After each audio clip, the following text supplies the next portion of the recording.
ආයුබෝවන් නාට්‍ය ශිල්පියෙක් විදිහට ඊටත් පසු කාලීනව සංනිවේදකයෙක් විදිහට හැමදාමත් මගේ YouTube අවකාශය වෙන්නුනේ ස්වභාවිත නර්තන කලාව හා එහි අනාගතය වෙනුවෙන්. ඉතින් මගේ પરම්පරාවත් ඉන් පසු પરම්පරාවත් ඒ ස්වභාවිත නර්තන කලාවේ හෙට දවස වෙනුවෙන් ඔවුන්ගේ අවධානය යොමු කිරීම තමයි මගේ මූලික බලාපොරොත්තු වුණේ. ඉතින් එකී කාරණේදී ඒ කාරණය මට තනිව කරන්න බෑ. මගේ මේ යාබදාසුනේ අද මාත් එක්ක ඉන්න ඒ ප්‍රවීණ දැවැන්තයන් නැත්නම්. ඉතින් ඒකට තරුණයන් විදියට අපිට ඒ ශක්තිය අත්‍යවශ්‍යමයි. ඉතින් ඒ ශක්තිය අත්‍යවශ්‍ය නිසාම මෙවර දෙවනි වතාවටත් එතුමන් මගේ වැඩසටහනට ඇරයුම් ලබනවා. ශ්‍රී ලාංකීය ස්වභාවිත නර්තන කලාවේ මුද්‍රා නාට්‍ය කලාවේ දේශීය සලකුණ වර්තමානයේ ජීවමාන පුරාවෘත්තය දයාබර ආදරණීය රවිබන්දු විද්‍යාපති ශූරින් ආයුබෝවන් කියලා ඔබතුමාව පිළිගන්නවා. ආයුබෝවන්. දැන් රවිබන්දු සර්ව මෙතන තියාගෙන අපිට නර්තන කලාව ගැන මොනවද කතා කරන්න බැරි? නර්තන කලාව ගැන, වාදන කලාව ගැන, ඊටත් එහාට ගියොත් රංග වස්ත්‍ර නිර්මාණය ගැන, සංගීත නිර්මාණය ගැන මෙකී බොහෝ දෙයක් එතුමන් එක අපිට කතා කරන්න පුළුවන් දින සති ගණන්. හැබැයි අද කිසි දෙයක් කතා කරන්නේ නැහැ. මොකද අද අපි කතා කරන්නේ එතුමන් සම්බන්ධව මුද්‍රා නාට්‍ය ගැන, මුද්‍රා නාට්‍ය කලාව ගැන. වර්තමානයේ වෙන විට අපේ රටෙන් අපේ ස්වභාවිත කලාවෙන් ගිලිහි යන වැඩි අවධානයක් නොලැබෙන මුද්‍රා නාට්‍ය කලාව ගැන. ඉතින් වර්තමානයේ වෙන විට චිත්‍රසේන අපේ මහා ඇදුරු චිත්‍රසේනයන්ගේ ගුරුකුලයෙන් පැවතෙන්නා වූ රවිසව මෙතන තියාගෙන අපි කතා කරමු ද්‍රෞපදී ගැනම. ද්‍රෞපදී. ඔව්. අපි එතුමන්ගෙන් අහමු. ඔව් චිරාත් ද්‍රෞපදී මම මෑතකදීම නිර්මාණය කරපු මුද්‍රා නාට්‍යයක්. ඒකට පාදක වෙන්නේ මහා භාරතයේ මහා ආඛ්‍යාන මේ දෙකක් තියෙනවානේ, රාමායනය සහ මහා භාරතය කියලා.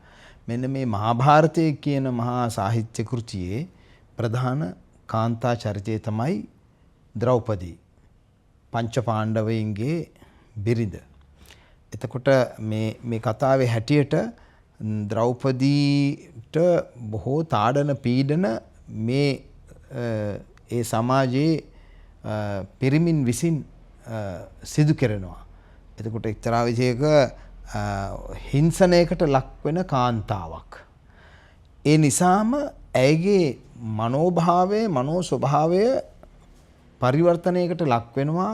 ඔහොම අහිංසක පතිනියක් හැටියට හිටපු මෙන්න මේ ද්‍රෞපදිය ඇයට සිදු වූ අසාධාරණකම් නිසාම බොහොම කේන්ති ගිය සැර චරිතයක් බවට පත් වෙනවා. තවදුරටත් ඒ අසාධාරණයට ලක්වීම නිසා ඇය ඉතා රෞද්‍ර ගති පැවතුම් ඇති පලිගන්නා සුළු චරිතයක් බවට පත් වෙනවා. ඇගේ චරිතයේ මෙන්න මේ පරිවර්තනය මූලික කොටගෙන, ද්‍රෞපදී චරිතය මුල් කොටගෙන මහා භාරතයේ ඒ ප්‍රධාන කතාව අනුපිළිවෙලින් යටින් තේමාව හැටියට යොදා ගනිමින් මා කරපු අලුත්ම මුද්‍රා නාට්‍ය 2025 අප්‍රේල් 1 වෙනිදා මුලින්ම රංගගත වුණා. ඉතින් දැන් නැවතත් ඒකේ දර්ශන වාරයක් කරන්නට බලාපොරොත්තු වෙනවා. ඉතින් මේ මුද්‍රා නාට්‍ය එක්තරා විදිහක ස්ත්‍රීවාදී සංකතනයක් සහිත මුද්‍රා නාට්‍යයක්. ඔව් රවිස. දැන් අපි ද්‍රෞපදී ගැන කතා කරනවා වගේම විශේෂයෙන්ම අපේ ග්‍රාහකයන් වෙන්නේ 2000න් පසු පරම්පරාව, විශේෂයෙන්ම මේ වෙන විට පාසල් වයසේ ඉන්න ශිෂ්‍ය ශිෂ්‍යාවන් වෙන්න පුළුවන්, විශ්වවිද්‍යාල මට්ටමේ ඉන්න විද්‍යාර්ථීන් වෙන්න පුළුවන්. ඉතින් දැන් 1934 දී රවීන්ද්‍රනාත් tagore ලංකා ගමනයෙන් පසුව මේ රට සංස්කෘතික පුනරුජීවයක් වුණා. විශේෂයෙන්ම මේ නර්තන කලාවේ, මුද්‍රා නාට්‍ය කලාවේ පුනරුජීවයක් වුණා. ඒ පුනරුජීවයේ ප්‍රතිඵලයක් විදිහට එවකට හිටපු අපේ එවකට හිටපු ශිල්පීන් වූ සීබර්ට් ඩයස්, ඒ වගේම අපේ රවිබන්දු සර්ගේ ගුරුකුලයෙන් පැවතෙන ගුරුවරයා වූ මහා ගුරු චිත්‍රසේනයන්, ඒ වගේම ස්පානි භාරත ශූරීන්, ඒ විතරක් නෙවෙයි ප්‍රේම කුමාරය පිටවර ශූරීන්, ඊට අමතරව ගංගානාත් ශූරීන්, මෙකී නොකී බොහෝ දෙනෙක් මේ අපේ මුද්‍රා නාට්‍ය කලාවේ වර්තමානයේ දක්වා එන්න මූල පිරුවේ වුන්. ඔවුන්ගෙන් පසුවස විශේෂයෙන්ම 1950-70 දශක වෙනකොට මුද්‍රා නාට්‍ය කලාවේ ස්වර්ණමය යුගයේ විදිහට සැලකෙනවා. ඒකමත් එක්ක උස් පහත්කම් වෙවි මේ ආපු මුද්‍රා නාට්‍ය කලාවේ 80 දශකයේදී තමයි රවිබන්දු විද්‍යාපති කියන ඒ තරුණයා මේ මුද්‍රා නාට්‍ය ක්ෂේත්‍රයට පිවිසෙන්නේ. එවකට එතුමන්ගේ සමකාලීනයන් එක්ක මම අපේ විද්‍යාර්ථයන්ගේ දැනගැනීම සඳහා ඔබතුමාගෙන් දැනගන්න කැමතියි. එකී කාලයක් දශක 3-4ක් 1934න් පසු 40 සිට 80 දක්වා කාලය අතරතුරේ පැවති උච්චාවචනීය වූ මුද්‍රා නාට්‍ය කලාව 1980 වෙන විට මොන වගේ මට්ටමකද තිබුණේ? චිරාත් ඇත්තටම කිව්වහොත් 980 දශකයේ වගේ වෙනකොට අපේ මුද්‍රා නාට්‍ය කලාවේ එක්තරා විදියක අවවර්ධනයක් තමයි සිදු වෙන්නේ. ඒ අවවර්ධනය කීප ආකාරයක එකක් තමයි සංඛ්‍යාත්මක වශයෙන් රටේ මුද්‍රා නාට්‍ය කෘති නිර්මාණය වීම අඩු වෙනවා. එම නිසාම ඊළඟට මුද්‍රා නාට්‍ය කලාව දැන් එහෙම හොඳ කෘති දකින්න නැති නිසා මුද්‍රා නාට්‍ය කලාව තියෙන සම්බන්ධව අත්දැකීම් තියෙන හෝ ඒවට සම්බන්ධ වෙලා නැටීම චරිත නිරූපණය වගේ දේවල් වලට අත්දැකීම් තියෙන ශිල්පීන්ගේ අඩුවක් ඇති වෙනවා. එතකොට මේ කරුණු කාරණා දෙකත් එක්කලා මුද්‍රා නාට්‍ය නිර්මාණය පිළිබඳ ශිල්පීන් අඩු වෙනවා. සංඛ්‍යාත්මක වශයෙන් මේවා නිර්මාණය වීම සහ ප්‍රදර්ශනය අඩු වෙනවා. එම නිසාම ප්‍රේක්ෂකයින් පිරිසත් මේකට අඩු වෙලා යනවා. එතකොට 80 දශකයේ 90 දශකයේ කියන අතරින් පතර යම් යම් නිර්මාණ මේ බිහි වෙනවා හුදකලාව. ඒ බිහි වූ නිර්මාණත් එක පැත්තකින් බලපුවාම මේ ඒවා වටිනා කියන යම් කඩයිම් නිර්මාණ කියලා හඳුන්වන්නටත් පුළුවන්. එනමුත් අර 60 50 60 70 දශකවල තිබුණා වගේ අඛණ්ඩව මුද්‍රා නාට්‍ය පෙළක් අපට එන්නේ නිර්මාණය නොවී ගියා. එම නිසා මුද්‍රා නාට්‍ය කලාවේ අවවර්ධනයක් සිදු වුණා 80 90 දශක වෙනකොට. හැබැයි ඒ අවවර්ධනය අර නිර්මාණීය වශයෙන් නැවත තාම ගොඩ ආවේ නැහැ. ඔබතුමා විශ්වාස කරන විදිහට දැන් අපේ සිනමාව ගත්තොත් සිනමාවටත් එහා ඉතිහාසයක් තමයි මුද්‍රා නාට්‍ය කලාවට තියෙන්නේ. එකී ඉතිහාසයක් තියෙන මුද්‍රා නාට්‍ය කලාව ලංකාව ඇතුලේ මේ අද වර්තමානයේ වන විට මේ හීන ශේෂයක් දක්වා අවවර්ධනයක් වෙන ඔබතුමාගේ වචනයෙන්ම කියනවා නම් මොනවද බලපාපු සමාජීය දේශපාලනික ආර්ථික මොනවා හරි කරුණු මොනවද? ඔව් එක කරුණක් නම් මුද්‍රා නාට්‍ය කලාව කියන එක පිළිබඳව මුද්‍රා නාට්‍ය කලාකරුවෝ හෝ ඒ වකට සිටි ශිල්පීන් සහ අනෙකුත් ප්‍රේක්ෂකයන් තුළ තිබූ එක් මිත්‍යා වැටහීමක්, වැරදි වැටහීමක්. ඒ වැරදි වැටහීම තමයි මුද්‍රා නාට්‍ය යනු ඉතා මිල අධික කලාවක් කියලා. ඒ කියන්නේ මේකට සංගීතය නිර්මාණය කරන්න ලොකු මුදලක් වැය වෙනවා. රංග වස්ත්‍ර ඇඳුම් මේ ආභරණ පසුතල ආලෝකය. ඔව් එක පැත්තකින් එහෙම නිෂ්පාදනයක් කරනවා නම් එහෙම විශාල වශයෙන් මුදල් වැය වෙනවා. නමුත් මුද්‍රා නාට්‍ය කියලා කියන්නේ හැම විටම මේ විශාල මේ වේදිකාවක පසුතල දර්ශන බොහොම වටිනා විචිත්‍ර රංග වස්ත්‍ර මේකප් මේවා දාලා ලොකු කණ්ඩායම් නළු පිරිස් දාලා විශාල වශයෙන්ම කරන රංග කෘතිම නොවේ. ඒවා අඩු මුදලකින් අර කියන්නේ ලුහුවාදී ශෛලියකින් හැබැයි නර්තනමය වශයෙන් ප්‍රබල ඉදිරිපත් කිරීමක් හැටියට සමාජයට ප්‍රබල පණිවිඩ දෙන්න පුළුවන් කලා මාධ්‍යයක්. ඒතර මගේ ඇත්ත වශයෙන්ම මගේ මුද්‍රා නාට්‍ය ගමන් මගෙහි මම හුඟක් වෙලාවට කරලා තියෙන්නේ ඒක. ඊටාම ලුහුවාදී අර මිනිමලිස්ට් කියලා කියන්නේ අපි. අඩුවෙන් අපි සරල වචනයක් පාවිච්චි කරලා වියදම් කරලා. නමුත් වැඩි ප්‍රබල පණිවිඩයක් සමාජයට දෙන්න පුළුවන් මුද්‍රා නාට්‍ය කිරීමේ ප්‍රවණතාවක් ඇත්තටම මම විසින් ආරම්භ කෙරුණා. ඒ තමයි ශ්‍රී ලාංකේය කෙටි මුද්‍රා නාට්‍ය කලාව. මේ කෙටි මුද්‍රා නාට්‍ය හරහා මට පුළුවන් වෙනවා මුද්‍රා නාට්‍ය කලාවේ එක්තරා විදිහක වෙනසක් ඇති කරන්නට. එකක් තමයි අපේ ගුරුතුමන් චිත්‍රසේනයන් හෝ පණිභාරත වසන්ත කුමාර ප්‍රේම කුමාර ඒ යුගයේ හිටපු පුරෝගාමී කලාකරුවෝ වැඩි දෙනෙක් එයාගේ සමකාලීන සංගීතඥයින් සමග මේ සජීවීව මේ කියන්නේ සංගීතය නිර්මාණය කරලා අලුතෙන් මේවට මේ මුද්‍රා නාට්‍ය කෘති නිර්මාණය කළේ. මගේ යුගයේ වෙනකොට මට ඒ ප්‍රශ්නය නිසාම ඒ කියන්නේ වියදම් එක පැත්තකින් අධික වෙච්ච නිසා සංගීතය කරන්නට අරවට මේවට මම විකල්පයක් හැටියට හිතුවා අන්තර්ජාලයේ තියෙන විවිධ රටවල විවිධ සංගීතඥයින්ගේ සංගීත කෘති අරගෙන ඒ සංගීත කෘති වලට මා තෝරාගත් අපේ දේශීය හෝ වෙනත් මේ ආසියානු කතාවක් අනුගත කරලා මුද්‍රා නාට්‍ය නිර්මාණය කිරීමට මම ගෙනාපු දෙවෙනි මේමක තමයි අර එතෙක් මුද්‍රා නාට්‍ය කලාව තුළ පැරණි රජ කතා ඒ වාගේ මේ තේමාවන් වෙනුවට වර්තමාන සමාජයේ එදිනෙදා තියෙන යුද්ධය වගේ තේමාව පිළිබඳව මම මුද්‍රා නාට්‍ය ඒවකට මේ 90 දශකයේ 3ක්ම නිර්මාණය කෙරුවා. ඒ වගේ කාලීන තේමාවන් මුද්‍රා නාට්‍ය තුළට ගේමට මම යහුසුළු වුණා. එතකොට රංග වස්ත්‍ර වාගේ දේවල් වියදම ඉතාම අවම කරලා ඉතාම සරල මේ ප්‍රෙදිකඩකින් 70කින් පොඩි සාටකයකින් මේ ඇඳුම් හදලා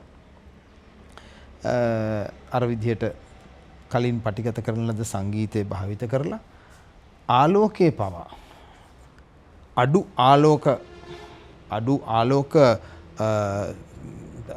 තත්ත්වය නෙමෙයි අඩු ලාම්පු ප්‍රමාණයකින් වැඩි ප්‍රතිඵලයක් ඉෆෙක්ට් එකක් ගන්න පුළුවන් විදිහට මම ආලෝකයක් පාවිච්චි කරනවා. ඒතර සමස්තයක් වශයෙන් මම කරපු ඒ වර්ගයේ නිර්මාණ ධාරාවම අර ලුහුවාදී හෙවත් මිනිමලිස්ට් මේ බැලේ ලුහුවාදී මුද්‍රා නාට්‍ය හැටියට හඳුන්වන්න පුළුවන්. හැබැයි ඒ පණිවිඩයේ ප්‍රබල වුණා. ඒ අතරතුරේ මම විචිත්‍ර මුද්‍රා නාට්‍යත් කරලා තියෙනවා. මුදල් අදල් හම්බ වෙච්ච අවස්ථාවල අනුග්‍රහයකින් හම්බ වෙච්ච අවස්ථාවල ඒව කරා. මොකද මේ දෙකම අවශ්‍යයි. නමුත් මං හිතනවා මේ මුද්‍රා නාට්‍ය වගේ මාධ්‍යක චිරාත් වැදගත්ම දේ තමයි මේ මානව ශරීරයේ චලනය බොඩි ලැන්ග්වේජ් එක.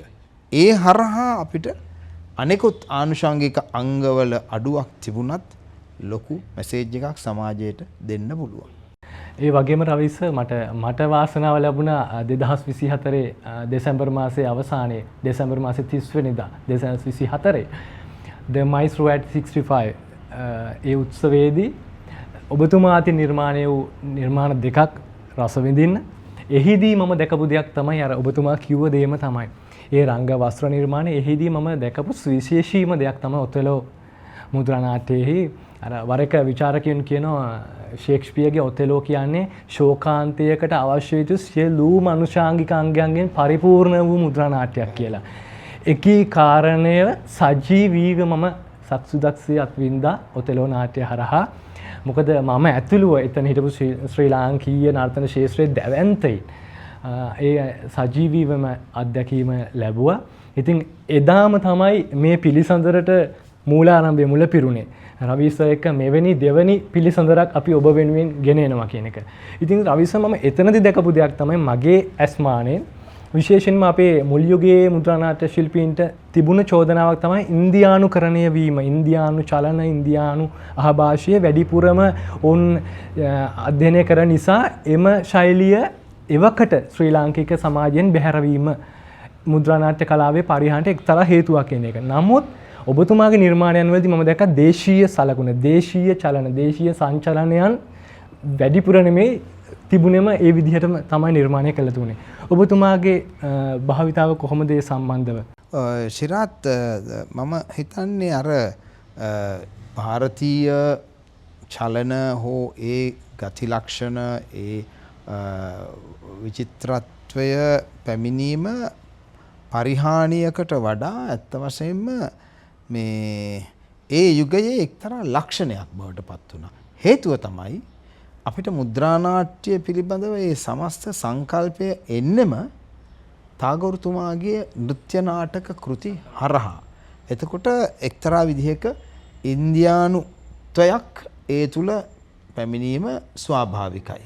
නමුත් චිත්‍රසේනයන් වැන්නවුන් ඒ මූලික සංකල්පය අරගෙන ඒක වඩාත් ප්‍රබල ස්වාධීන ඔහුටම ආවේනික එහෙත් සමස්තයක් වශයෙන් ශ්‍රී ලාංකේය සලකුණක් ඒ තුල ගැබ්වෙන පරිදි මුද්‍රානාට්‍ය කලාවක් හැටියට එතුමන් ඒක ප්‍රවර්ධනය කළා.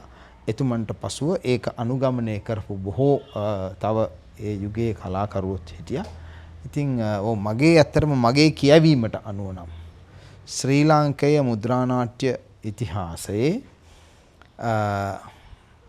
ඒ එකී කලාව පිළිබඳව ආකෘතිමය ප්‍රමිතිකරණය සිදුවන්නේ චිත්‍රසේනයන්ගේ කරදිය මුද්‍රානාට්‍යයෙන්. පරිපූර්ණව ලාංකේය මුද්‍රානාට්‍යයක් කියා කිව හැකි ආකෘතියක් ඒ තුළ තියෙනවා. මම දැන් ඒක මොකක්ද කියලා විස්තර කරන්න යන්නේ නැහැ.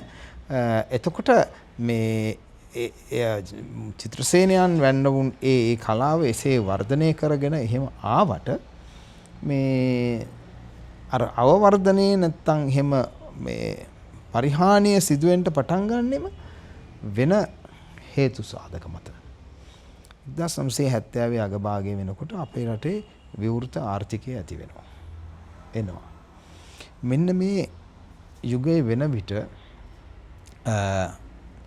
ඒ යටතේ ලංකාවේ බිහි වෙනවා නව ධනපති පන්තියක්.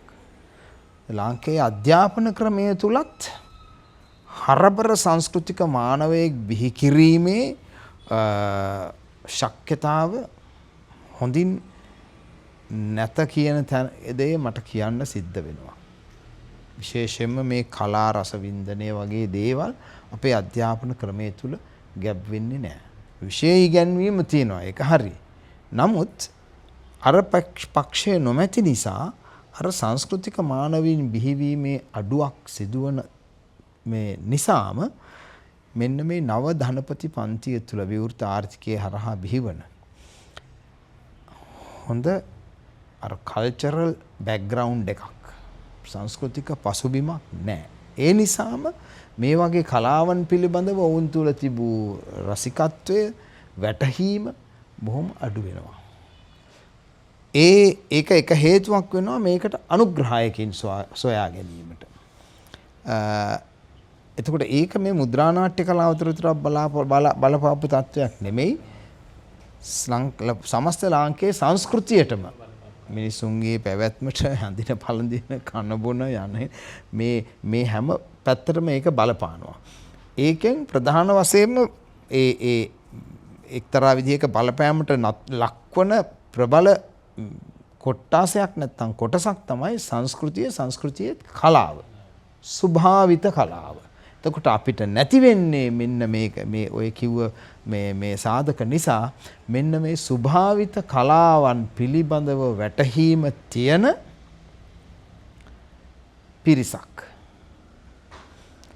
ඒක නිසා ඒකේ අනුධාරාවක් වන නැටුම මූලික මුද්‍රානාට්‍ය කලාව පවා මෙහෙම යට යනවා.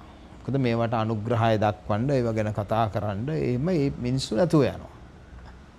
ඊළඟට ඒකත් එක්කලා 982 රූපවාහිනී මාධ්‍ය අපට එනකොට ඒවා තුලත් ඒකේ පසු කාලීන මම කියන්නේ මුලින් ආපුවාම ජාතික රූපවාහිනිය ITN වගේ ආයතන හරහා යම් ප්‍රතිපත්තිමය ලක්ෂණ තිබුණා මොකක්ද අපි සමාජයට දෙන්නේ කියලා. නමුත් ඒක ඊට පසු කාලීනව ඒක නැති වෙලා තදබල ලෙස වාණිජකරණය වෙලා මේවා අනුකාරක මාධ්‍ය බවට පත් වෙලා අද පෞද්ගලික නාලිකාවන් නැති වුණාට පස්සේ මොකද මේ පෞද්ගලික නාලිකාවන් තුලත් ඉතින් ඒවා ඒ අධිපතිත්වය ඒවා වැඩ කරන්න ඒ නිල තලවලට අරවට මේවට යන්නේ අර ජෙනරේෂන් එකේ කට්ටිය. ඉතින් ඕක නිසා තමයි අපේ ස්වභාවිත කලාවේ මේ එක්තරා විදිහක අවවර්ධනයක් මම කියන්නේ මේ මුද්‍රා නාට්‍ය විතරක් නෙමෙයි සංගීතය චිත්‍රේ නැටුම නාට්‍ය ආරම්භය හැම එකෙම ඕක සිද්ධ වෙනවා. හැබැයි වාසනාවකට නාට්‍ය කලාව වගේ මාධ්‍යයක් නැවත මේක අල්ලගෙන උඩට එනවා. ඒකට එක්තරා විදිහක මම දකින හේතුවක් තමයි විශ්වවිද්‍යාල පද්ධතිය තුළ ශ්‍රී ලංකාවේ නාට්‍ය කලාව හැමදාම පැවතුනේ විශ්වවිද්‍යාල වියතුන් අත සහ ඔවුන්ගේ අනුගාමිකයින්. එතකොට මේ වන විටත් ලංකාවේ නාට්‍ය කලාව කරගෙන යන්නේ විශ්වවිද්‍යාල අධ්‍යාපනය ලැබූ කිසියම් ආකාරයක බුද්ධිමය ප්‍රබලත්වයක් ඇති සමාජයේ දිහා වෙනත් දෘෂ්ටි කෝණයකින් බලන්න පුළුවන් පිරිසක්. නර්තන කලාවේ තියෙන සාම්ප්‍රදායික මූලයන් නිසාම අපේ රටේ නැටුම් කලාවේ එක්තරා විදිහක සාම්ප්‍රදායික අර ගතානුගතික ඒ පිළිබඳව බලන ක්‍රමවේදය නිසා අපි මේක ප්‍රබල ප්‍රකාශන මාධ්‍යයක් හැටියට වටහාගෙන නැටුම යනු ප්‍රබල භාෂාවක් හැටියට වටහාගෙන මේක ඉදිරියට ගෙන ඒමේ ලක්ෂණ අඩු වෙනවා. මම නැවතත් චිත්‍රසේනයන්ව ගෞරවයෙන් මෙතන සිහිපත් කරනවා 940 දශකයේ ඉඳලා ලාංකේය නර්තනය හෝ සමස්තයෙන් නැටුම යනු ඉතා ප්‍රබල භාෂාවක් ප්‍රකාශන මාධ්‍යයක් හැටියට තේරුම් ගත්තු කලාකරුවා චිත්‍රසේනයන්. මේක හුදෙක් කලාවක් පමණක් නෙවෙයි ඊට වඩා එහාට ගිය දෙයක් කියලා.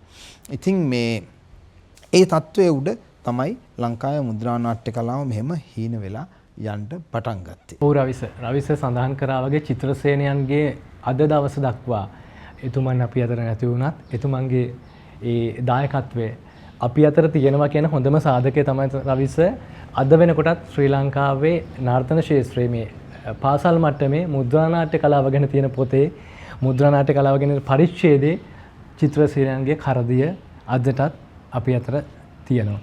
ඉතින් මම දැනගන්න කැමති රවිස විශේෂයෙන්ම අපේ විද්‍යාර්ථීන් වෙනුවෙන් දැන් අපේ පාසල් පද්ධතියේ තියෙන මම දකින විදිහට ඒක අපේ අඩුවක් නෑ. මුද්‍රා නාට්‍ය කලාව ගැන හැදෑරීමට තියෙන පරිච්ඡේදයේ වර්තමාන විට මම හිතන්නේ කූඹි කතාව සහ චිත්‍රසේනයන්ගේ කරදිය තමයි තියෙන්නේ. ඒ මුද්‍රා නාට්‍ය දෙකට පමණක් සීමා වෙනවා මේ පාඩම. සමස්ත මුද්‍රා නාට්‍ය කලාව මොකද්ද, මේකේ පසුබිම මොකද්ද, මේකේ වෙන්නේ මොකද්ද කියන එක සමස්තාර්ථයෙන් කතා කරන්නේ නැහැ පාසල් පසුබිමට. ඒ පාඩමට පමණක් එක සීමා වෙනවා.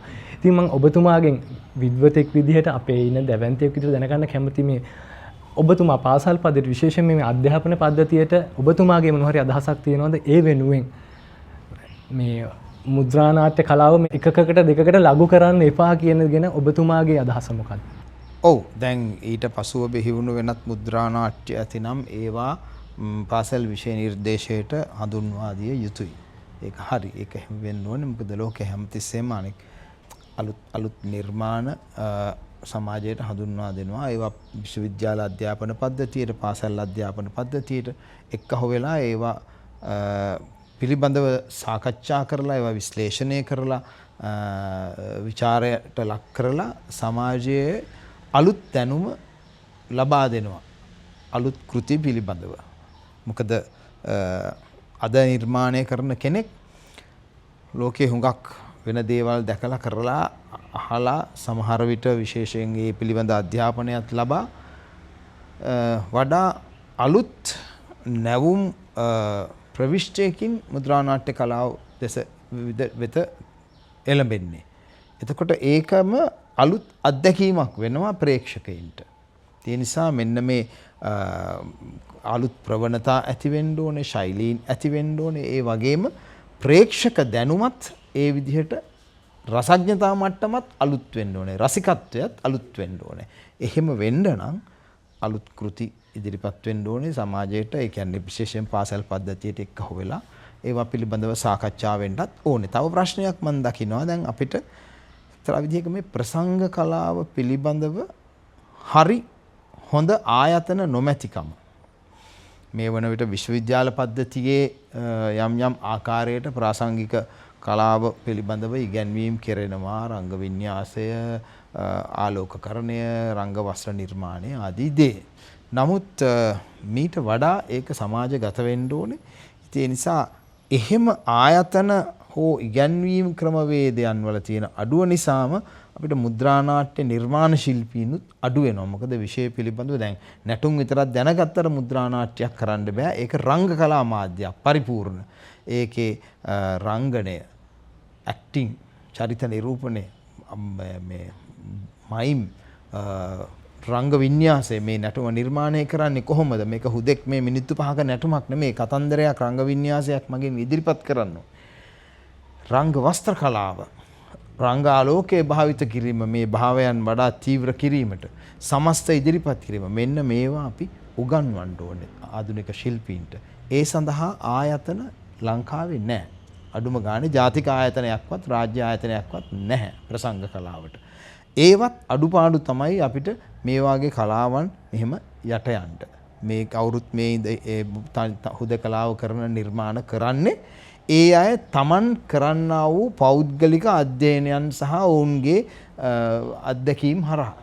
ඔව් රවි සර් එක්ක අපි මේ පිළිසඳර යෙදෙන්න කලින් මම එතුමන් එක්ක සාකච්ඡා කරද්දී එතුමා ඕනෑකම ඉතාම ඕනෑකමින් බලාගෙන ඉන්නවා එතුමාගේ නිර්මාණ 1983 එතුමාගේ නිර්මාණය වූ තුන්වැන්නාගේ සිට වර්තමානයේ 2025 නිර්මාණය වූ ද්‍රෞපදී දක්වා නිර්මාණයන් අපේ ආදරණීය ප්‍රේක්ෂකයන්ට අපේ ආදරණීය 2000න් පසු පරම්පරාවට පාසල් පද්ධතියට යොමු කරන්න. ඉතින් මේ වැඩසටහන නරඹන ආදරණීය ප්‍රේක්ෂකයන් ගුරු බෞතුන් වෙන්න පුළුවන්. ඔබට පුළුවන් අපේ ආදරණීය රවිබන්දු විද්‍යාපති ශූරින්ව සම්බන්ධ කරගෙන ඔබේ පාසලටත් ද්‍රෞපදී මුද්‍රා නාට්‍ය ඉදිරියේදී 2025 අගෝස්තු මාසයෙන් පසුව එම මුද්‍රා නාට්‍ය කොළඹට වගේම කොළඹින් පිටස්තර පළාත් වලටත් එතුමන් රැගෙන යන්න සූදානමින් කියන එක මම වැඩසටහන හරහා ඉතාම ගෞරවයෙන් මතක් කරනවා. ඒ වගේම රවි සර් දැන් ඔබතුමා 1983 දී තුන්වැන්නගෙන් පටන් ගත්ත මුද්‍රා නාට්‍ය කලාව අද වෙන විට මේ වන විට ඔබතුමා ලබලා තියෙන අත්දැකීම් අනුව ඔබතුමා විශ්වාස කරනවද ලංකාවේ මුද්‍රා නාට්‍ය කලාව 1983ට සාපේක්ෂව 2025 දී සැලකිය යුතු මට්ටමක හෝ පවතිනවා යන්න? මගේ අවංක හැඟීම නම් එහෙම මට්ටමක් නැත කියන එකයි. එහෙම මට්ටමක් වෙන්න නම් වැඩි සංඛ්‍යාවක් කෘති බිහි වෙනවා. ඒ කෘති නරඹනවා නටුන් ශිල්පීන් ආධුනික ශිල්පීන්. එතකොට ඔවුන් ඒකේන ආభాසය ලබනවා. ඒවා පූර්වාදර්ශ කොටගෙන ඔවුන් අලුත් නිර්මාණ බිහි කරනවා මුද්‍රා නාට්‍ය ශෛලියෙන්. මෙන්න මේ ක්‍රියාවලිය නැහැ. එම නිසා අර ඒ 83 ඒ කාලේ තිබුණ තත්ත්වයටත් වඩා මේක නිකන් වෙන මේ ඒ කියන්නේ අවවර්ධිත තත්ත්වයක් තමයි මම දකින්නේ. විශේෂයෙන්ම සර් මම දැනගන්න කැමතියි ද්‍රෞපදී මුද්‍රා නාට්‍යයේ රංග වස්ත්‍ර නිර්මාණය සංගීතය මේකී කාර්යයන්ට ඔබතුමාට දායක වූ තව පිරිස් ඉන්නවද? ඔබතුමා මම දන්නවා විශේෂයෙන්ම අද අපිට මේ පිළිසඳර නැති වුණත් සර්ගේ ජීවිතයේ ආදරණීය සර් කියන විදිහට අපිට ආදරණීය සමන් තෙමිස් ඉතාම ගෞරවයෙන් මතක් කරනවා. එතුමියගේ දායකත්වය හැමදාමත් තිරයෙන් පිටුපස කැමරාවෙන් පිටුපස ඉඳන් එතුමන්ට දෙන දායකත්වය තමයි මේ රටට නිර්මාණ හරහා එතුමන් තුලින් බිහි වෙන්නේ. ඒකට මම දැකපු සජීවීම සාක්ෂිය තමයි 2024 දෙසැම්බර් මාසේ 30 වෙනිදා The Maestro at 65 ඒ උත්සවයේදී එතුමන් අතින් එතුමියට තිරින වූ අර වචන හතරේ පැදිපෙළ ඔබතුමාට මතක නම් පොඩ්ඩක් අපිට මතක් කරන්න පුළුවන්ද? මතකයේ තියෙනව නම් පමණක්. ඔව් කමන්නේ සර්. මොකද සර් ඒ රවි සර් අපි ඒක මේ සමාජයට දිය යුතුයි. මොකද විශේෂයෙන්ම කලාකරුවෙක් කියන පුද්ගලයා හුදු රසඥතාවයෙන් පරිපූර්ණ හැකියාවෙන් පරිපූර්ණ වූ පමණින්ම ඔහු සමාජයට කලාකරුවෙක් වෙන්නේ නැහැ. මොකද ඔහුගේ මානසිකත්වයේ වගේම ගෘහ ජීවිතයේ පෞල් ජීවිතයේ මේ හැමදේම පරිපූර්ණ වුණාම තමයි ඔහු හරහා සමාජයට යම් පණිවිඩයක් ඒ වගේම ඔහු හරහා අපිට අපෙන් පසු පරම්පරාවට දෙයක් ලබා ගන්න තියෙනවා. ඉතින් මම රවීස සහ සමන්ති මිස්ගේ දකින ඒ යුගලයේ දකින සහසම්බන්ධතාවය තමයි විශේෂයෙන්ම එකම ශාස්ත්‍රය. ඒක වෙනම කතාවක්. නමුත් එකම ශාස්ත්‍රයේ වුණත් රවීස සාමාන්‍යයෙන් අර සහයෝගීතාවය අඩු වෙන තැන් තියෙනවා. ඒක මේ වසර 30කටත් වැඩි කාලයක් දශක 4කට ආසන්න කාලයක් එහෙම පවත්වාගෙන එනවා කියන එක ලෙහෙසි පාසු කටයුත්තක් නෙමෙයි. ඉතින් සමන්ති මිස් ඔබතුමිය අද අපිත් එක්ක මේ මොහොතේ සජීවීව මෙතන නැති වුණත් මගේ වැඩසටහනින් ඒ උත්තමාචාරය ඔබතුමියට මම සජීවීව පිරිනමනවා. ඉතින් රවීස ඒ වගේම මම එදා සජීවීව මේ මම Maestro at 65 ගැනම කතා කරන්නේ ඒ සජීවී අත්දැකීම මම ලැබපු දේ අපේ දයාබර ප්‍රේක්ෂකයන්ට ලබා දිය යුතු නිසා. ඒ වෙලාවේ මාත් එක්ක වාඩිලා හිටියා විශේෂයෙන්ම විශ්වවිද්‍යාල පද්ධතිය ආචාර්ය මහාචාර්යවරුන් ඒ වගේම අපේ මහා ගුරු චිත්‍රසේනයන්ගේ පරම්පරාවේ අපිට දැන් ඉතිරිව පවතින උපේකා චිත්‍රසේන මහත්මිය. ඉතින් ඔවුන්ගේ තිබිච්ච ඒ මුවගින් පිටවුණු වචන ඒ අපි කියන්නේ රියැක්ෂන් කියලා ඒව තුල තිබුණේ ඇයි මේවා මෙතනට විතරක් සීමා වෙන්නේ කියන දේ. මොකද මම දුටුවේ නෑ දැන් අදස අපේ පරම්පරාවේ අය උතන හිටන වැඩිපුරම මුලින්ම අපේ ජංගම දුරකථනය තමයි ඉස්සරහට එන්නේ. ඕකෙන් වීඩියෝ කරනවා සජීවීව නිර්මාණය රස විඳින්නේ නැහැ. හැබැයි එතන හිටපු කිසිම කෙනෙක් අර අපි අපේ භාෂාවෙන් කියන හැල හොල්මනක් නැතුව ඉන්නවා කියලා. අන්න එහෙම අර උන් හිටිතැන් අමතක වෙලා වගේ තමයි උන් බලාගෙන හිටියේ සහ ඉන් පසුව උන් දක්වපු ප්‍රතිචාරයන් මම සජීවීව අත්විඳා. ඉතින් මම ඒ වෙලාවේ කල්පනා කරපු දෙයක් තමයි රවිස අනේ මමත් වාසනාවන්ත වුණානේ මේ දැස් පින් කරානේ මේක සජීවීව නරඹන්න කියන දේ. ඉතින් ඒ වගේම මම විශේෂයෙන්ම සඳහන් කර යුතු දෙයක් තියෙනවා. විශේෂයෙන්ම වර්තමානයේ තියෙන අපේ ශාස්ත්‍රීය කතාවන දෙයක් තමයි ප්‍රවීණයන්ට නායක නවකයන් එක්ක වැඩ කරන්න අපහසුයි. ඔවුන් නවකයන්ට උදව් කරන්නේ නැහැ. නවකයන් ප්‍රවීණයන්ට ගරු කරන්නේ නැහැ. ඔය දෙපාර්ශ්වයටම මේ අත චෝදනාවල් එල්ල වෙනවා. නමුත් ඔබතුමාට ඒ චෝදනාව එල්ල වෙනවා මම දැකලත් නැහැ, එල්ල වෙන්නෙත් නැහැ. ඒකට හේතුවක් තමයි ඔබතුමා විශේෂයෙන්ම ඔබතුමාගේ නිර්මාණකාරයේදී සහ අනිත් ශිල්පීන් සමග සහ සම්බන්ධව නිර්මාණකරණයේදී විශේෂයෙන්ම මේ තරුණ ප්‍රජාවත් එක්ක ඊටාම නිර්ලෝභීව වැඩ කරනවා. ඔබතුමා 2000න් පසු පරම්පරාවේ අපේ සන්තුෂ් සහ බාති සන්තුෂ් යුගලයේ ඩුවෝ එකක් විදිහට අපේ සංගීත ශාස්ත්‍රය ආක්‍රමණය කරන්න 2000න් පස්සේ විශේෂයෙන්ම අපේ ජෙනරේෂන් එක. ඊට කලින් ඔබතුමා ඔවුන් එක්ක වැඩ කරලා තියෙනවා. ඔවුන් වගේම තවත් විශාල තරුණ ප්‍රජාවත් එක්ක වැඩ කරලා තියෙනවා. ඔබතුමා විශ්වාස කරනවද අපේ තරුණ ප්‍රජාවත් එක්ක විශේෂයෙන්ම මේ කලාව ඇතුළත යමක් නිර්මාණය කරනකොට අපේ ඉදිරි පරම්පර විශේෂයෙන්ම 2000න් පසු මේ වන විට පාසල් පද්ධතියේ ඉන්න ශිෂ්‍ය ශිෂ්‍යාවන්ට නිර්මාණයක් ග්‍රාහක කරගන්නවා නම් අපි මේ තාක්ෂණය විශේෂයෙන්ම තරුණ පරපුරේ දැනුම තාක්ෂණය සහ අපේ පෙර පරපුරේ ශිල්පීය ඥානයන් එකතු කර ගැනීම සම්බන්ධව ඔබතුමාගේ මතය මොකක්ද? ඔව් ඇත්තටම මේ චිරාත් බාතියලා එහෙම හුඟක් ජනප්‍රිය වෙන්න කලින් නෙමෙයි ඔවුන් ඊටාම ජනප්‍රිය වුණාට පස්සේ තමයි ඇත්තටම ඔවුන් මට ආරාධනා කළා ඔවුන් එක්ක එක සංදර්ශනයකට එකතු වෙන්න කියලා. ඉතින් මම ඔවුන් එක්කලා ඒ වගේ වැඩ කරලා තියෙනවා. ඊට පසු කාලීනවත් වෙන විවිධ නිෂ්පාදන කටයුතු වලදී ඔවුන් එක්ක එකට වැඩ කරලා තියෙනවා. බාතිය සන්තුෂ් දෙපළ විතරක් නෙමෙයි. තවත් තරුණ ශිල්පීන් දැන් උදාහරණයක් හැටියට රකිත වික්‍රමනායක සංගීත පැත්තෙන් නාද්‍රෝ කණ්ඩායම රකිතත් එක්කලා ඒ වාගේ වැඩ කරලා තියෙනවා. මෑතකදී මම බොහෝ තරුණ නොවෙතත් මට වඩා ඊළඟ පහළ පරම්පරාවක කලාකරුවෙක් චන්දන වික්‍රමසිංහගේ අලුත් මුද්‍රා නාට්‍යය මට ආරාධනා කළා. චරිතයක් නිරූපණය කරන්න. ඉතින් මම ඒත් එක්කලා වැඩ කරා. ඉතින් ඒ වගේ මම හිතනවා අපි හැමතිස්සෙම අපට වඩා බාල පරම්පරාවත් එක්ක වැඩ කරන්න ඕන. හේතු දෙකක්. එක හේතුවක් තමයි ඔවුන් එක්ක වැඩ කිරීම තුළ අපි නැවත අලුත් වෙනවා. මොකද ඊළඟ පරම්පරාවේ චින්තනය වෙනස් අලුත් අපට වඩා. අපි ඔවුන් එක්ක වැඩ කිරීම තුළ අපි අලුත් වෙනවා.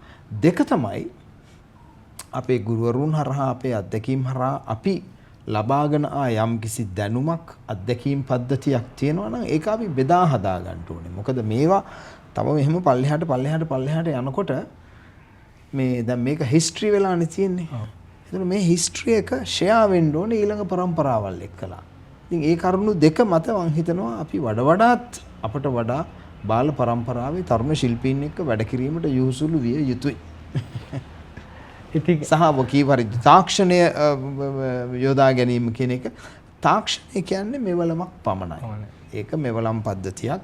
ඒ තාක්ෂණයේ අපි හිතමුකෝ වීඩියෝ තාක්ෂණයේ තියෙනවා, ශබ්ද තාක්ෂණයේ තියෙනවා, සිනමා තාක්ෂණයේ තියෙනවා. මේ ඔක්කොම මෙවලම්. හැබැයි මේ මෙවලම් ඖචිත්‍යපූර්වකව කලාත්මකව භාවිත කිරීමට නම් අපි අත්දැකීම් ලබා තියෙන්න ඕනේ වැඩ කරලා. අන්න ඒක කාරණේ සපුරන්නට මං හිතනවා ප්‍රවීණයින් සහ නවීනයින් දෙගොල්ලෝ එකට වැඩ කිරීම අවශ්‍යයි. මා කී කාරණේ එතුමාම එහෙම සඳහන් කරද්දී මොනතරම් සතුටක්ද අපේ රටේ කලාවේ හෙට දවස වෙනුවෙන් අපේ තාරුණ්‍ය ගැන ප්‍රවීණත්වය ගැන ඒ සහසම්බන්ධතාවය ගැන ජීවමාන ප්‍රවීණයෙක්ගෙන් ඒ ලබන අත්දැකීම්. ඉතින් රවීස් අවසාන වශයෙන් අපි බොහෝ දේ කතා කරා. අපිට නියමිත වෙලා දෙන කාල වේලාවත් ඉතාම ඉක්මනින් ගෙවිලා යනවා. ද්‍රෞපදී අපේ අද මුඛ්‍ය කාරණාව ද්‍රෞපදී අපි ඊළඟ ප්‍රදර්ශනය කවදාද කොහේද අපේ රටවැසියන්ට විශේෂම මේ නර්තන කලාවේ අපේ ප්‍රේක්ෂකයන්ට ද්‍රෞපදී ඔබතුමාන් විසින් නිර්මාණය කරන ද්‍රෞපදී ළඟදීම අපිට බලන්න වෙන්නේ කොහොමද කියන එක අවසාන වශයෙන් ප්‍රේක්ෂකයන්ට සඳහන් කරන්න. ඔව් චිරාත් ද්‍රෞපදී නිර්මාණය මම මේ වසරේ 2025 අගෝස්තු මාසයේ 25 වනදා එල්ෆින්ස්ටන් රඟහලේ ප්‍රදර්ශනය කරන හැබැයි ඒක විශේෂ අවස්ථාවක්. ඒ තමයි ශ්‍රී ලංකාවේ දැනට අවුරුදු 10කට ආසන්න කාලයක් තිස්සේ පැවතුණු ශ්‍රී ලංකාවේ එකම ජාත්‍යන්තර නාට්‍ය උළෙල වන කොළඹ ඉන්ටර්නැෂනල් තියටර් ෆෙස්ටිවල් එම් සෆීර් කලාකරුවාණන් සංවිධානය කරන මේ උළෙල වෙනුවෙන් තමයි ඒ උළෙලේ සමාරම්භක අවස්ථාව වෙනුවෙන් තමයි මේ මුද්‍රා නාට්‍ය දෙවෙනි වරට අගෝස්තු මාස 25 වෙනිදා රංගගත වෙන්නේ. නමුත් එතනින් පස්සේ මම බලාපොරොත්තු වෙනවා ඇත්තටම පාසල් මට්ටමට විශ්වවිද්‍යාල මට්ටමට සහ කොළඹින් බැහැරව ද්‍රෞපදී මුද්‍රා නාට්‍ය රංගගත කරන්නට ඒකේ විශේෂ කරුණු දෙකක් තියෙනවා. එකක් තමයි මේකේ සජීවී සංගීතය. 90%ක් මේකේ සජීවී සංගීතය. එතකොට මුද්‍රා නාට්‍ය ලෝකයේ අදත් මේ බොල්ෂොයි වගේ තැන්වල කරන ලොකු සංගීත කණ්ඩායම් සජීවීව වාදනය කරනවා. මෙතන ලොකු සංගීත කණ්ඩායමක් නැහැ. අර මං කිව්ව අවම ලුහුවාදී මිනිමලිස්ට් මියුසික් කටහඬ බටනලාව බෙර සහ වෙනත් මේ තාල වාද්‍ය භාණ්ඩ 4 දෙනයි. නමුත් රංගන පිරිස ඉන්නවා 14 දෙනෙක්. ඔවුන් සමග මෙන්න මේ සජීවී සංගීතය සහ නර්තනය කියන ඒ මාධ්‍ය දෙක එකතු වෙලා හැදුණු මුද්‍රා නාට්‍යයක් අත්දැකීම අලුත් පරම්පරාවට දෙන්නටත් එමගින් ඔවුන් තුල ඇති කලාව පිළිබඳ රසඥතාව ඉහළ තලයකට ගෙනීමටත් මම බලාපොරොත්තු වෙනවා. ඒ වගේම මට පෙර සඳහන් කරන්න බැරි වෙන කාරණාවක් තියෙනවා රවිස. ජිතේන්ද්‍ර විද්‍යාපති මගේ පරපුරේ සහෝදරයා රවිසගේ ආදරණීය පුත්‍ර රත්නය ඔහුවත් මේ වෙලාවේ අපි මතක් කරමු. මොකද සංගීතය ගැන කතා කරනකොට ජිතේන්ද්‍ර විද්‍යාපති ගැන කතා නොකරම බෑ. මොකද රවිබන්දු විද්‍යාපති ෂූරින්ගේ නිර්මාණවල සංගීතය ගැන කතා කරනකොට ඔහු එතන සිටිය යුතුමයි. අපි ඔහු ගැන අර ඔබ කලින් කතා කර ඔතෙලෝ මුද්‍රා නාට්‍ය සංගීත නිර්මාණය කරේ ජිතේන්ද්‍ර. ඉතින් ජිතේන්ද්‍ර නැටුනුත් අදාරලා තියෙන නිසා රංග වින්‍යාසය වගේ විෂයන් පිළිබඳ දැනුමක් තියෙන නිසා ඔහුට මුද්‍රා නාට්‍ය සංගීතය කරන්නට විශේෂ හැකියාවක් තියෙනවා කියලා මම විශ්වාස කරනවා. ඉතින් මම බය නැතුව කියනවා ඇත්තටම ඔතෙලෝ මුද්‍රා නාට්‍ය සඳහා ඊටාම සුදුසු භාවපූර්ණ සංගීතයක් ජිතේන්ද්‍ර මට නිර්මාණය කරලා දුන්නා. ඒ වගේම තමයි මම සඳහන් කරන්න ඕනේ අමෘතා අපේ දියණිය. දැන් ඔබ එදාම දුටු අනිත් මුද්‍රා නාට්‍ය කෘතිය කියන්නේ වසන්තේ යාගේ නැත්නම් රයිට් ඔෆ් ස්ප්‍රින්ග් ඒ මුද්‍රා නාට්‍යයේ ප්‍රධාන චරිතය නිරූපණය කරේ අමෘතා. ඉතින් දැන් මේ වන විට මේ දෙදෙනාම මේ දේශගත වෙලා මේ උසස් අධ්‍යාපනය හදාරනවා නර්තන කලාවෙන්. නමුත් දෙදෙනාගේම බලාපොරොත්තුව තියෙනවා ශ්‍රී ලංකාවට ආපහු ඇවිල්ලා ශ්‍රී ලංකාවේ නර්තන කලාව තුලම අපේ නැටුම් කලාවේ විවිධ නව මානයන් සොයා යන නිර්මාණ කටයුතු කරමින් නර්තනයේ ස්වභාවික නර්තන කලාව ලංකාවේ වඩාත් ස්ථාපිත කිරීමට වැඩ කරන්න ඒ දෙන්නම අදිෂ්ඨාන කරලා තියෙනවා. දැනටමත් ඒ වගේ දේවල් කරගෙන යනවා. අනේ වාසනාවන් කිරුවෙන්න වෙන මොනවා කියන්නද රයිස. ඉතින් ජිතේන්ද්‍ර අමෘතා ඔය දෙන්නවත් මොකද මේ අපේ යුගයේ අපේ පරම්පරාවේ දෙපළ. ඉතින් ඊටාම ආදරෙන් මතක් කරනවා. ඔබ දෙපළගේම අධ්‍යාපන කටයුතු සාර්ථක වෙන්න කියලා හදවතින්ම ප්‍රාර්ථනා කරන ගමම එහෙනම් රවිස අපේ මේ කෙටි පිළිසඳර විශේෂයෙන්ම අපි ද්‍රෞපදී ගැන කතා කරන්න යොදාගත්තු කෙටි පිළිසඳර ඊටත් එහා ගිහිලා මුද්‍රා නාට්‍ය කලාවේ ඉතිහාසය හා වර්තමාන භාවිතාව සම්බන්ධව බොහෝ දේ කතා කළා අය විශ්වාස කරනවා. විශේෂයෙන්ම අපේ ග්‍රාහකයෝ ප්‍රේක්ෂකයෝ ආදරණීය පාසල් ශිෂ්‍ය ප්‍රජාව වෙනුවෙන් සහ විශ්වවිද්‍යාල විද්‍යාර්ථීන් වෙනුවෙන්. ඉතින් එසේනම් අපේ කලාවේ ජීවමාන පුරාවෘත්තය ආචාර්ය රවිබන්දු විද්‍යාපති ශූරීනි ඔබතුමාට බෙහෙවින් ස්තුතියි. බොහොම ස්තුතියි.